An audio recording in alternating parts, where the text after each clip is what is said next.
장모님 정말 죄송하지만 지금 저희 아버지가 집에 와 계셔서요. 딸아이의 병원 검진 권유로 찾았던 딸의 집. 사위에게 문전박대를 당한 정숙 씨. 엄마 괜찮으세요? 장모님 정말 죄송합니다. 기묘한 인연이 시작되고서야 깨달은 사위. 내 평생 뿌리 씨앗이 이렇게 열매를 맺어오네요. 선생님은 제 은사님이십니다.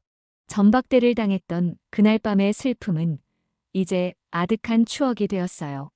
이들의 묘한 인연의 이야기 지금 들려드립니다. 박정숙 씨는 올해로 73이 되었습니다. 경기도 외곽의 작은 아파트에서 홀로 지내는 그녀의 하루는 새벽 5시면 어김없이 시작되었어요. 창밖으로 보이는 아파트 단지의 가로등이 하나둘 꺼지고 동이 트기 시작하는 그 시간을 그녀는 40년 넘게 지켜봐 왔습니다. 교직 생활을 시작한 것은 23 때였습니다. 교육대학을 갓 졸업하고 서울 성북구의 한 초등학교에 첫 발령을 받았을 때 그녀의 가슴은 희망과 사명감으로 가득했었죠. 첫 제자들의 얼굴은 지금도 선명하게 기억납니다. 까만 눈동자로 선생님을 올려다보던 그 아이들이 이제는 50이 넘은 중년이 되었겠지요. 특히 기억에 남는 제자가 있었습니다. 최도윤이라는 아이였어요. 집안 형편이 어려워 늘 허름한 옷을 입고 다녔지만 눈빛만은 누구보다 초롱초롱했던 아이. 아버지가 일찍 돌아가시고 어머니 혼자 식당 일을 하며 삼남매를 키우는 형편이라 도윤이는 늘 배를 골았습니다. 박정숙 씨는 자기 도시락을 나눠주곤 했어요. 그 아이가 중학교 진학을 포기하려 할 때는 직접 그의 어머니를 찾아가 설득하기도 했습니다. 교육의 기회만은 놓치지 말아야 한다고, 이 아이는 분명 크게 될 아이라고 간곡히 말씀드렸던 기억이 생생합니다. 그 후 박정숙 씨는 결혼과 함께 경기도로 거주지를 옮기게 되었고 그곳에서 나머지 교직 생활을 이어갔습니다. 남편은 같은 학교 체육교사였어요. 성실하고 다정한 사람이었죠. 두 사람 사이에는 딸 미영이가 태어났습니다. 미영이를 키우는 것은 만만치 않은 일이었습니다. 교사 부부의 박봉으로는 늘 빠듯했어요. 하지만 딸아이는 영특했습니다. 한 번 본 것은 절대 잊지 않았고 공부에 대한 열정도 남달랐죠. 박정숙 씨는 방과 후 수업을 하고 주말에는 과외를 하며 딸의 학원비를 마련했습니다. 남편도 새벽 운동지도와 저녁 대리운전으로 돈을 벌었어요. 그렇게 피땀 흘려 뒷바라지한 보람이 있었는지 미영이는 명문대 의대에 합격했습니다. 의사가 되어 대학병원에 자리를 잡았고 대기업 임원인 윤재석 씨와 결혼해 강남의 고급 아파트에 살게 되었죠. 손자 준혁이도 건강하게 자라 이제 중학생이 되었습니다. 10년 전 남편이 폐암으로 세상을 떠난 후 박정숙 씨는 혼자 살아왔습니다. 매달 나오는 연금 200만 원과 조금씩 모아둔 저축으로 소박하게 생활했어요. 가끔 동네 노인정에 나가 친구들과 수다를 떨고 일주일에 한 번씩 동네 초등학교에서 자원봉사로 아이들에게 책을 읽어주는 것이 그녀의 일상이었습니다. 하지만 최근 들어 건강에 적신호가 켜지기 시작했어요. 가슴이 답답하고 어지러운 증상이 자주 나타났습니다. 동네 내과에서는 큰 병원에 가보라고 권했지만 딸에게 걱정 끼치기 싫어 미루고 있었죠. 그러던 중 미영이가 눈치를 채고 자기 병원에서 검진을 받으라고 성화를 부렸습니다. 결국 다음 주 화요일에 서울로 올라가기로 약속했어요. 검사 날을 기다리며 박정숙 씨는 은근한 기대감을 품었습니다. 오랜만에 딸도 만나고 손자 얼굴도 보고 저녁에는 다 같이 식사를 할 수 있을 거라 생각했죠. 옷장에서 가장 좋은 옷을 꺼내 다림질을 하고 손자에게 줄 용돈도 따로 봉투에 넣어 준비했습니다. 그런데 그녀는 전혀 예상치 못한 일을 겪게 될 줄은 꿈에도 몰랐습니다. 화요일 아침 일찍 집을 나선 박정숙 씨는 전철을 타고 서울로 향했습니다. 러시아워 시간이라 전철은 10,000원이었지만 오랜만에 나들이라 기분은 나쁘지 않았어요. 병원에 도착하니 미영이가 로비에서 기다리고 있었습니다. 흰 가운을 입은 딸의 모습이 참 자랑스러웠죠. 오전 내내 각종 검사를 받느라 정신이 없었습니다. 혈액 검사, 엑스레이, 심전도, 초음파, CT까지 온갖 검사를 다 받았어요. 미영이는 틈틈이 어머니 곁을 지키며 검사 과정을 설명해 주었습니다. 점심은 병원 근처 한정식집에서 먹었는데 식사 중에 미영이에게 급한 호출이 왔어요. 응급수술에 들어가야 한다며 황급히 떠났습니다. 미영이는 가기 전에 저녁에는 집에서 같이 먹자고 남편에게 연락해 놓겠다고 했습니다. 박정숙 씨는 흔쾌히 알겠다고 대답했죠. 오후에는 병원 근처 공원을 산책하며 시간을 보냈습니다. 가을 단풍이 참 아름다웠어요. 벤치에 앉아 지나가는 사람들을 구경하는 것도 나름의 재미였습니다. 저녁 7시쯤 택시를 타고 강남의 미영이 집으로 향했습니다. 50층이 넘는 초고층 아파트가 하늘을 찌를 듯 솟아 있었어요. 38층에 있는 미영이 집에 도착해 초인종을 눌렀습니다. 현관문이 열리고 사위 윤재석 씨가 나왔는데 평소와 달리 얼굴이 굳어 있었어요. 사위는 곤란한 표정으로 말을 꺼냈습니다. 아버지가 갑자기 오셔서 며칠 묵고 계신데 장모님이 오신 걸 알면 불편해하실 것 같다고 오늘은 그냥 돌아가 주시면 안 되겠냐고 했습니다. 박정숙 씨는 순간 할 말을 잃었어요. 병원에서 하루 종일 검사받고 피곤한 몸을 이끌고 왔는데 이런 대접을 받다니요. 사위는 재빨리 지갑에서 현금 몇 장을 꺼내 박정숙 씨의 손에 쥐어주었습니다. 택시비라며 15만 원을 건넸어요. 그리고는 핸드폰으로 택시를 불러주겠다고 했습니다. 그때 집안에서 나이든 남자의 목소리가 들렸는데 사위는 택배가 왔다 갔다고 둘러댔습니다. 박정숙 씨는 더 이상 그 자리에 서 있을 수가 없었습니다. 수치심과 모멸감이 밀려왔어요. 평생 남을 가르치고 존경받으며 살아온 그녀가 이런 푸대접을 받다니. 그것도 딸의 남편에게서 말입니다. 하지만 딸의 가정에 파란을 일으키고 싶지 않아 그냥 돌아섰습니다. 엘리베이터를 타고 내려오는 동안 눈물이 났지만 꼭 참았어요. 아파트를 나와 택시를 잡았는데 기사가 이 시간에 경기도까지는 할증이 많이 붙는다며 난색을 표했습니다. 결국 서울역까지만 가기로 했어요. 서울역에 도착했을 때는 밤 9시가 넘어 있었습니다. 막차 시간까지는 아직 여유가 있었지만 갑자기 현기증이 났어요. 아침부터 검사받느라 제대로 쉬지도 못했는데다 저녁도 못 먹어서 혈당이 떨어진 것 같았습니다.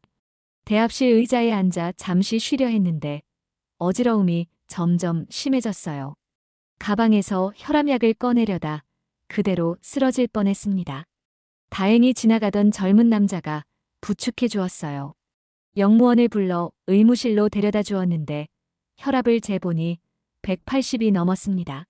의무실 직원은 병원에 가보라고 권했지만 박정숙 씨는 완강히 거부했어요. 딸에게 이 사실이 알려질까봐 두려웠던 것입니다. 1시간쯤 쉬고 나서야 겨우 일어날 수 있었습니다. 그녀를 도와준 젊은 남자는 김영수라고 자기를 소개했어요. 성북 초등학교 78년도 졸업생이라며 선생님을 기억한다고 했습니다. 박정숙 씨는 그제야 희미하게 그 아이의 얼굴이 떠올랐어요. 도윤이와 같은 반이었던 개구쟁이 영수. 그 아이가 이렇게 어른이 되어 자신을 도와주다니 가슴이 뭉클했습니다. 영수 씨는 끝까지 집에 모셔다 드리겠다고 했지만 박정숙 씨는 정중히 거절했어요. 혼자서도 갈 수 있다고 걱정 말라고 안심시켰습니다. 전철을 타고 집에 도착한 것은 밤 11시가 넘어서였어요. 현관문을 열고 들어가자마자 거실 바닥에 주저앉았습니다. 온몸에 힘이 빠져 손가락 하나 움직이기 힘들었어요. 그때 전화가 왔습니다. 미영이었어요. 수술이 늦게 끝났다며 집에 잘 들렀냐고 물었습니다. 박정숙 씨는 잠시 망설였어요. 진실을 말해야 할까? 아니면 그냥 넘어가야 할까? 결국 그녀는 피곤해서 바로 집에 왔다고 거짓말을 했습니다. 딸의 행복한 가정에 금이 가는 것을 원치 않았기 때문이었어요. 다음 날 아침 강남의 고급 아파트에서 최도윤 회장은 느긋하게 아침 식사를 하고 있었습니다. 65의 나이에도 정정한 그는 중견 건설회사의 회장으로 탄탄한 사업 기반을 다진 성공한 기업인이었어요. 며칠 전부터 며느리 집에 머물고 있었는데 아내가 해외여행을 간 동안 혼자 지내기가 적적해서였습니다. 사위 윤재석이 출근 준비를 하며 거실로 나왔을 때 최 회장은 신문을 보며 커피를 마시고 있었어요. 사위는 어제 있었던 일 때문인지 평소보다 어색한 기색이 역력했습니다. 그때 미영이가 밤샘 당직을 마치고 들어왔어요. 피곤에 지친 얼굴이었지만 시아버지께 공손히 인사를 했습니다. 미영이가 남편에게 어제 어머니가 들렀냐고 묻자 사위는 장모님이 피곤하다며 바로 가셨다고 둘러댔습니다. 최 회장은 사돈이 왔었다는 말에 아쉬움을 표했어요. 함께 저녁이라도 했으면 좋았을 텐데 하고 말이죠. 사위는 재빨리 장모님이 급한 일이 있으셨다고 덧붙였습니다. 그날 오전 최 회장은 골프 약속을 마치고 돌아오는 길에 뜻밖의 전화를 받았습니다. 김영수라는 사람이었어요. 성북 초등학교 78년도 졸업생이라며 어제 서울역에서 박정숙 선생님이 쓰러지실 뻔한 것을 도와드렸다는 내용이었습니다. 최도윤 회장의 가슴이 철렁 내려앉았습니다. 박정숙 선생님. 그 이름을 듣는 순간 50년 전의 기억이 생생하게 떠올랐어요. 가난했던 어린 시절 매일 배를 고르며 학교에 다녔던 자신에게 도시락을 나눠주시던 선생님. 중학교 진학을 포기하려 할 때 어머니를 직접 찾아가 설득해 주신 선생님. 그분이 아니었다면 지금의 자신은 존재하지 않았을 겁니다. 영수의 말로는 선생님이 혈압이 180이 넘어 의무실에서 쉬셨다고 했어요. 혼자 계시는 것 같던데 많이 쇠약해 보이셨다고도 했습니다. 최 회장은 즉시 비서에게 박정숙 선생님의 연락처와 주소를 알아내라고 지시했어요. 그런데 이상한 점이 있었습니다. 어제 사돈이 왔었다고 했는데 같은 시간에 박 선생님이 서울역에서 쓰러지셨다. 혹시나 하는 마음에 최 회장은 저녁 식사 때 며느리에게 물었어요. 어머니 성함이 어떻게 됐었지? 박정숙이라는 대답을 듣는 순간 그의 심장이 멎는 것 같았습니다. 초등학교 교사 출신이냐고 묻자 그렇다고 했고 혹시 성북 초등학교에 근무하신 적이 있냐고 묻자 그것도 맞다고 했어요. 최도윤 회장은 숟가락을 놓았습니다. 자신의 은사님이 며느리의 어머니였다니. 이런 인연이 있을 수가. 그런데 왜 어제 오셨다가 서울역에서 쓰러지실 정도가 되셨을까?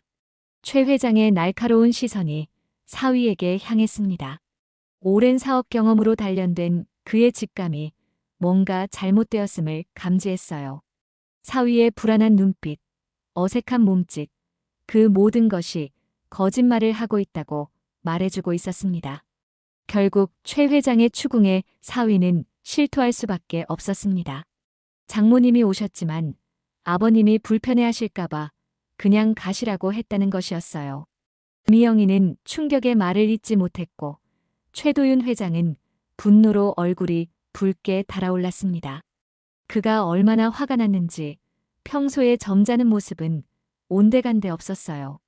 자신의 은사님을 생명의 은인과도 같은 분을 문전박대했다니. 그것도 병원에서 검진을 받고 오신 연로한 분을. 최 회장은 즉시 일어섰습니다. 당장 선생님을 찾아뵙겠다고 선언했어요. 밤 9시가 넘은 시각, 경기도 외곽의 작은 아파트 앞에 검은색 제네시스가 멈췄습니다. 차에서 내린 것은 최도윤 회장과 미영, 그리고 사위였어요. 초인종을 누르자 한참 만에 문이 열렸습니다. 박정숙 씨는 늦은 시간 찾아온 방문객들을 보고 놀란 표정이었죠. 특히 최도윤 회장을 본 순간 그녀의 눈이 커졌습니다. 50년의 세월이 흘렀지만 그 눈빛만은 변하지 않았어요. 초롱초롱하던 그 소년의 눈빛이 이제는 나이든 신사의 얼굴에서 빛나고 있었습니다. 웬일로 왔어? 하고 그녀가 중얼거렸을 때 최 회장은 그 자리에서 무릎을 꿇었습니다. 선생님, 제자 최도윤입니다. 50년 만에 찾아뵙습니다. 그의 목소리는 떨리고 있었어요. 뒤에 서 있던 미영이와 사위는 이 광경을 보며 놀라움을 감추지 못했습니다. 대기업 회장이 무릎을 꿇다니. 그것도 장모 앞에서. 박정숙 씨는 황급히 최 회장을 일으켜 세웠습니다. 거실로 들어와 앉자 최 회장은 어제 있었던 일에 대해 사과했어요. 자신이 있었기 때문에 선생님이 그런 일을 당하신 것 같다며 용서를 구했습니다. 사위도 무릎을 꿇고 사죄했어요. 하지만 박정숙 씨는 담담했습니다.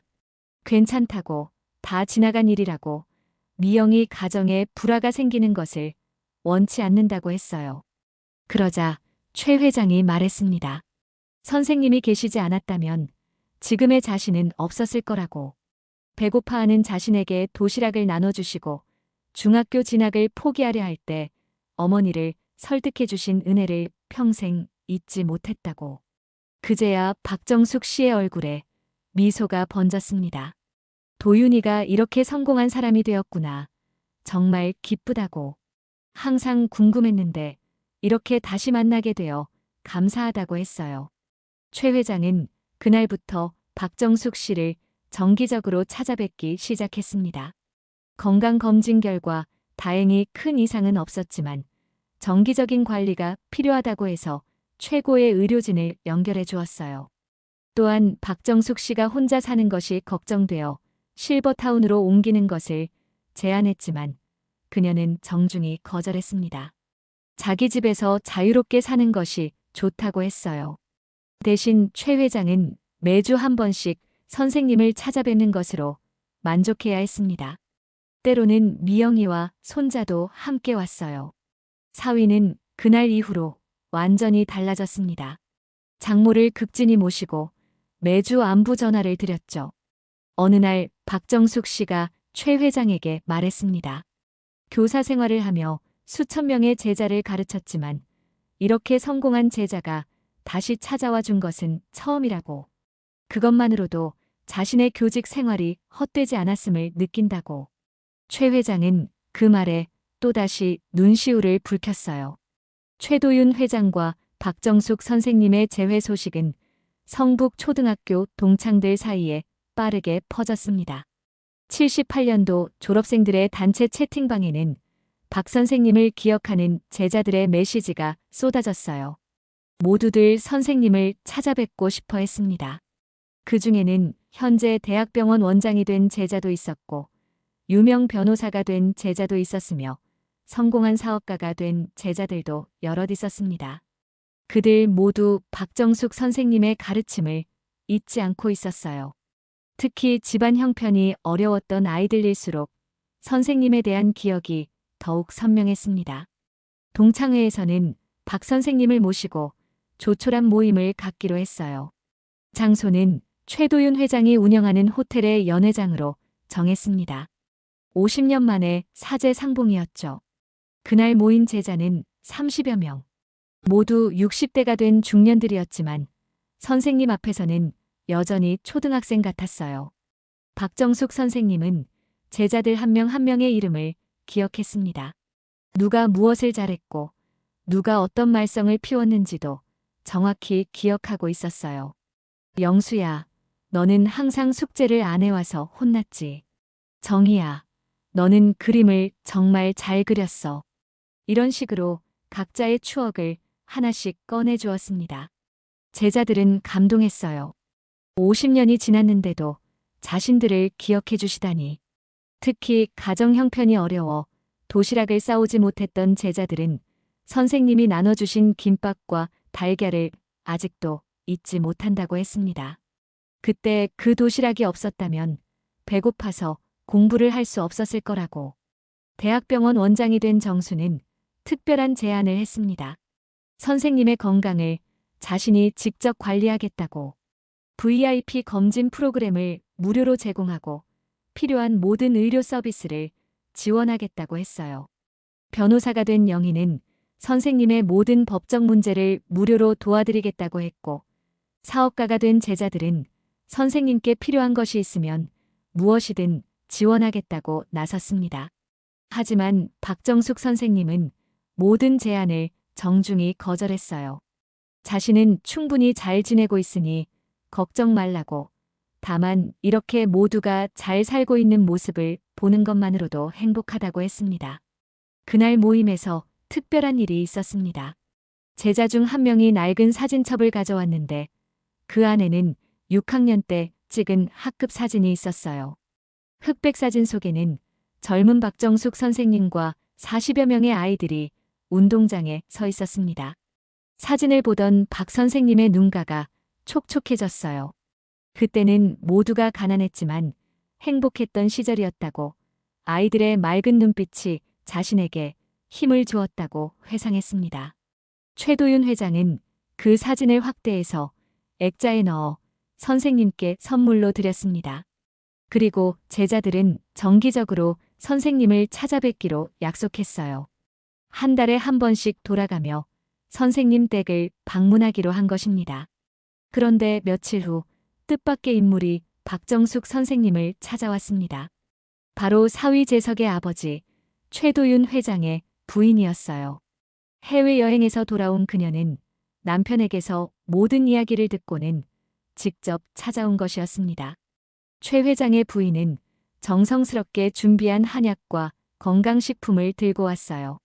그리고는 남편을 이렇게 훌륭한 사람으로 키워주신 은사님께 감사하다며 큰 절을 올렸습니다. 자신도 어려운 시절 남편을 만나 함께 고생하며 살았는데 남편이 항상 박 선생님 이야기를 했다고, 언젠가 꼭 찾아뵙고 싶었는데 이제야 뵙게 되었다고 했어요. 박정숙 선생님은 최 회장 부부가 이렇게 잘 살고 있는 모습을 보니 정말 기쁘다고 했습니다. 특히 도윤이가 어려운 시절을 잊지 않고 겸손하게 사는 모습이 대견하다고. 그러면서 옛날 이야기를 들려주었어요. 도윤이가 얼마나 성실한 학생이었는지, 비록 가난했지만 얼마나 똑똑했는지, 친구들을 얼마나 잘 도왔는지를 하나하나 이야기해 주었습니다. 그 이야기를 들으며 최 회장의 부인은 남편의 어린 시절을 처음으로 자세히 알게 되었어요. 남편이 왜 그토록 박 선생님을 존경하는지도 이해하게 되었습니다. 그날 이후 최 회장 부인도 정기적으로 박 선생님을 찾아뵙게 되었어요. 때로는 손수 만든 음식을 가져오기도 하고, 때로는 그냥 차 한 잔 마시며 이야기를 나누기도 했습니다. 미영인의 가족에도 큰 변화가 생겼습니다.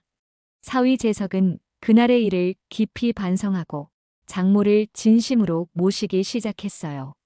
매주 주말이면 박정숙 씨를 모시고 와서 함께 식사를 했고, 명절 때는 며칠씩 모시고 지냈습니다. 손자 준혁이도 할머니와 많은 시간을 보내게 되었어요.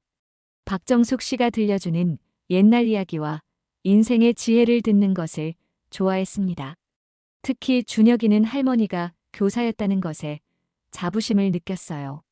학교에서 우리 가족 자랑 발표를 할 때 할머니가 40년간 수천 명의 학생을 가르친 훌륭한 선생님이었다고 자랑스럽게 이야기했습니다. 그리고 할머니의 제자 중에는 대기업 회장도 있고 병원장도 있고 유명한 변호사도 있다고 덧붙였죠. 친구들은 모두 부러워했고 담임 선생님도 정말 훌륭한 할머니를 두었다며 칭찬했습니다. 봄이 오고 있었습니다. 박정숙 선생님의 작은 아파트 베란다에는 화분들이 새싹을 틔우고 있었어요. 겨울 동안 최도윤 회장 부부와 제자들, 그리고 미영이 가족의 보살핌을 받으며 건강도 많이 좋아진 것 같았습니다. 정기 검진 결과도 양호했고 혈압도 안정되었어요. 그런데 4월의 어느 날 박정숙 씨는 아침에 일어나려다 갑자기 극심한 어지러움을 느꼈습니다. 겨우 119에 전화를 걸었고 구급차에 실려 병원으로 이송되었어요. 연락을 받고 달려온 미영이는 어머니의 상태를 보고 놀랐습니다. 의식은 있었지만 말이 어눌하고 왼쪽 팔다리에 힘이 없었어요. 뇌경색 초기 증상이었습니다. 다행히 골든타임 내에 치료를 받아 큰 후유증은 없었지만 앞으로 더욱 주의가 필요하다는 진단이 나왔어요. 미영이는 어머니를 자기가 근무하는 대학병원으로 옮겼고 VIP 병실에 모셨습니다. 정수 원장도 직접 와서 진료를 받고 최고의 의료진이 투입되었어요. 소식을 들은 최도윤 회장은 매일 병원을 찾았습니다. 다른 제자들도 돌아가며 병문안을 왔어요. 병실은 늘 꽃과 과일로 가득했고 누군가는 항상 곁을 지켰습니다. 박정숙 선생님은 이렇게 많은 사람들이 자신을 걱정해주는 것에 오히려 미안해했어요. 일주일 만에 상태가 호전되어 일반 병실로 옮겼습니다. 그런데 병원비 문제로 작은 소동이 있었어요. 최도윤 회장과 정수 원장, 그리고 다른 제자들이 서로 병원비를 내겠다고 우겼던 것입니다. 결국 박정숙 선생님이 나서서 정리를 했어요. 병원비는 의료보험으로 처리하고 나머지는 자신이 내겠다고. 제자들의 도움은 고맙지만 아직 자신이 스스로 할 수 있는 일은 하고 싶다고 했습니다. 하지만 제자들은 다른 방법으로 선생님을 도왔어요. 퇴원 후 집에서 요양할 때 필요한 의료기기를 지원하고 간병인을 고용했으며 매일 영양사가 짠 식단대로 도시락을 배달했습니다. 박정숙 선생님은 이 모든 것을 거절하려 했지만 제자들의 간곡한 부탁에 결국 받아들일 수밖에 없었어요. 2주 만에 퇴원한 박정숙 선생님은 집으로 돌아왔습니다. 그런데 집에 들어서자마자 깜짝 놀랐어요. 낡은 벽지가 새 것으로 바뀌어 있었고 오래된 가구들도 새 것으로 교체되어 있었습니다. 욕실에는 안전 손잡이가 설치되어 있었고 침실에는 의료용 침대가 놓여 있었어요. 제자들이 선생님이 입원해 있는 동안 집을 리모델링한 것이었습니다. 특히 거실 한쪽 벽에는 큰 액자가 걸려 있었는데 그 안에는 50년 전 학급 사진이 확대되어 있었어요. 그 옆에는 최근에 찍은 사제 모임 사진도 나란히 걸려 있었습니다. 두 사진을 보며 박정숙 선생님은 눈물을 흘렸어요. 어린 제자들이 이렇게 훌륭한 어른이 되어 자신을 보살펴주다니 교사로서 이보다 큰 보람이 어디 있겠냐고. 사위 재석도 크게 달라졌습니다. 그는 장모의 병간호를 위해 일주일간 휴가를 냈어요. 병원에 입원해 있을 때는 매일 아침 저녁으로 들러 안부를 물었고 필요한 것이 있으면 즉시 구해다 주었습니다.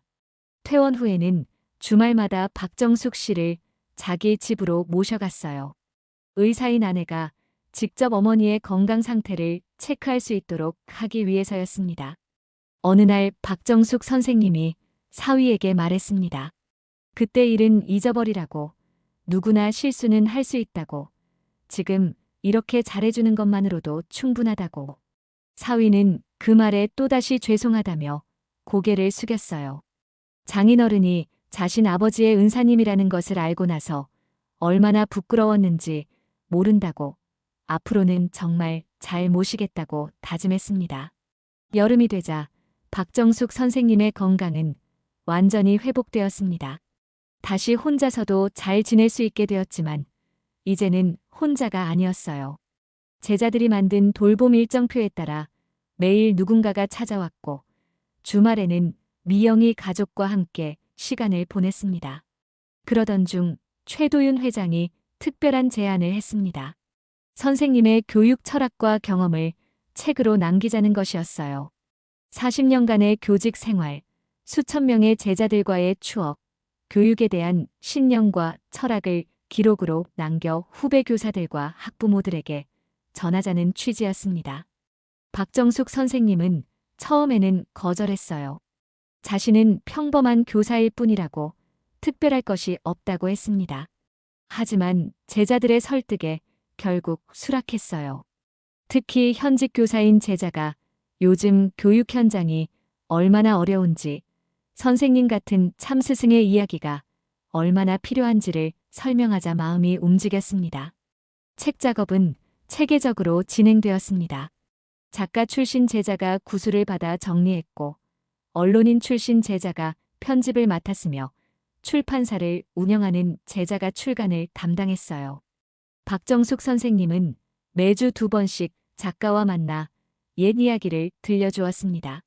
그 과정에서 놀라운 이야기들이 쏟아져 나왔어요. 한 교사의 눈으로 본 한국 현대사였습니다.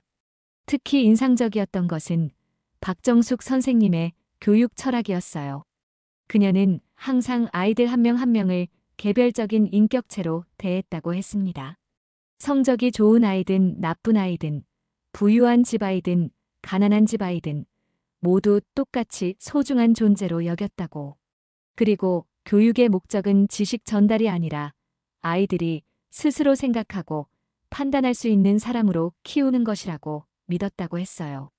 책에는 제자들의 증언도 포함되었습니다. 최도윤 회장을 비롯해 여러 제자들이 박 선생님에게 받은 영향과 가르침에 대해 이야기했어요. 특히 어려운 환경에서도 포기하지 않고 공부할 수 있었던 것은 선생님의 격려와 도움 덕분이었다는 증언이 많았습니다. 가을이 되어 책이 출간되었습니다. 제목은 아이들과 함께 걸어온 40년이었어요. 출간 기념회에는 수백 명의 제자들이 모였습니다. 78년도 졸업생뿐만 아니라 다른 연도 졸업생들도 소식을 듣고 찾아왔어요. 현직 교사들과 교육 관계자들도 많이 참석했습니다. 박정숙 선생님은 출간 기념사에서 이렇게 말했습니다. 자신은 그저 해야 할 일을 했을 뿐인데 제자들이 이렇게 기억해주고 찾아와 주어서 감사하다고. 그리고 요즘 힘든 교육 현장에서 고생하는 후배 교사들에게 작은 위로와 격려가 되었으면 좋겠다고. 책은 예상외로 큰 반향을 일으켰어요. 많은 사람들이 박정숙 선생님의 이야기에 감동했고 참된 교육이 무엇인지 다시 생각하게 되었다고 했습니다. 특히 현직 교사들 사이에서 큰 화제가 되었어요. 교육부에서도 관심을 보여 우수 교육 도서로 선정했고 여러 교육청에서 박 선생님을 초청해 특강을 요청했습니다. 하지만 박정숙 선생님은 대부분의 요청을 정중히 거절했어요. 이제는 조용히 쉬고 싶다고, 젊은 교사들이 각자의 자리에서 최선을 다하면 된다고 했습니다. 다만 가끔 모교인 성북 초등학교나 오랫동안 근무했던 경기도의 학교들을 방문해 후배 교사들과 조촐한 간담회를 갖는 정도였어요. 그해 겨울 박정숙 선생님은 특별한 결정을 했습니다. 마지막으로 한 번만 아이들을 가르치고 싶다고. 정식 수업은 아니지만 자원봉사 형태로 일주일에 한 번 동네 초등학교에서 아이들에게 옛날 이야기를 들려주고 싶다고 했어요. 미영이와 제자들은 선생님의 건강을 걱정했지만 박정숙 선생님의 의지가 확고했습니다. 아이들과 함께 있을 때가 가장 행복하다고, 이것이 자신이 할 수 있는 마지막 봉사라고 생각한다고 했어요. 학교 측에서는 기꺼이 받아들였습니다. 전설적인 교사로 알려진 박정숙 선생님이 직접 아이들을 가르친다니 이보다 좋은 기회가 어디 있겠습니까? 매주 수요일 오후 도서관에서 할머니 선생님의 이야기 시간이라는 프로그램을 만들었어요. 첫 수업날 30명 정도의 아이들이 모였습니다. 박정숙 선생님은 오랜만에 아이들 앞에 서니 가슴이 뛰었어요. 비록 교단이 아닌 도서관 의자였지만 아이들의 초롱초롱한 눈빛은 50년 전과 다르지 않았습니다. 그녀는 옛날 이야기를 들려주었어요. 전쟁 후에 어려웠던 시절 이야기, 보릿고개를 넘기며 서로 도왔던 이야기, 가난했지만 희망을 잃지 않았던 사람들의 이야기. 하지만 단순한 옛날 이야기가 아니었습니다. 그 속에는 인생의 지혜가 담겨 있었고 어려움을 극복하는 용기가 있었으며 더불어 사는 삶의 가치가 녹아 있었어요. 아이들은 처음에는 지루해할 줄 알았는데 시간이 갈수록 이야기에 빠져들었습니다. 특히 박정숙 선생님이 들려주는 제자들의 이야기가 인기였어요. 가난한 집아이가 열심히 공부해서 대기업 회장이 된 이야기, 공부를 포기하려던 아이가 선생님의 격려로 의사가 된 이야기 등. 아이들은 그런 이야기를 들으며 자신들도 무엇이든 할 수 있다는 희망을 품었습니다. 때로는 최도윤 회장이나 다른 제자들이 특별 게스트로 참여하기도 했어요. 실제 주인공이 나타나 자신의 이야기를 직접 들려주면 아이들은 눈을 반짝이며 들었습니다. 특히 최도윤 회장이 왔을 때는 학교 전체가 들썩였어요. 유명한 기업인이 이 학교 출신이라는 사실에 아이들은 자부심을 느꼈습니다. 할머니 선생님의 이야기 시간은 점점 인기를 끌어 참여하는 아이들이 늘어났습니다. 학부모들 사이에서도 입소문이 났어요. 박정숙 선생님의 이야기를 들은 후 아이들이 달라졌다고, 더 긍정적이 되고 공부에 대한 의욕도 생겼다고. 그러던 어느 날 한 아이가 박정숙 선생님에게 물었습니다. 선생님은 왜 그렇게 학생들을 사랑하셨냐고. 박정숙 선생님은 잠시 생각하다가 대답했어요. 모든 아이들은 무한한 가능성을 가지고 있다고, 교사의 역할은 그 가능성이 꽃피울 수 있도록 돕는 것이라고. 그리고 아이들이 행복하게 자라는 것을 보는 것이 교사로서 가장 큰 기쁨이었다고. 마지막 수업이 있던 날, 박정숙 선생님은 아이들에게 당부의 말을 남겼습니다. 어려운 일이 있어도 포기하지 말 것, 친구들과 사이좋게 지낼 것, 부모님과 선생님 말씀을 잘 들을 것, 그리고 무엇보다 자신을 믿고 꿈을 향해 나아갈 것. 수업이 끝나고 아이들이 준비한 깜짝 선물이 있었습니다. 감사의 편지와 함께 직접 그린 그림들이었어요. 박정숙 선생님은 아이들이 준비한 선물을 받고 눈물을 흘렸습니다. 50년 전 제자들에게 받았던 편지들이 떠올랐기 때문이었어요. 그날 저녁 박정숙 선생님은 미영이에게 전화를 걸어 말했습니다. 오늘이 정말 행복한 날이었다고, 마지막까지 아이들과 함께할 수 있어서 감사하다고, 그리고 자신의 인생이 헛되지 않았음을 다시 한번 느꼈다고. 미영인의 가족과 최도윤 회장 부부, 그리고 여러 제자들이 모여 박정숙 선생님의 팔순 잔치를 준비하고 있었습니다. 소박하지만 따뜻한 잔치를 하려고 했어요. 박정숙 선생님은 그런 제자들과 가족들을 보며 생각했습니다. 자신은 정말 복받은 사람이라고. 평생 아이들을 가르쳤고 그 아이들이 이렇게 훌륭하게 자라 이제는 자신을 보살펴주고 있으니 이보다 큰 행복이 어디 있겠는가 하고. 사위재석은 이제 완전히 달라진 사람이 되었습니다. 그날의 실수를 평생 가슴에 새기고 장모를 친어머니처럼 모셨어요. 박정숙 선생님도 사위를 용서하고 친아들처럼 대했습니다. 때로는 최도윤 회장과 사위가 함께 와서 박정숙 선생님을 모시고 나들이를 가기도 했어요.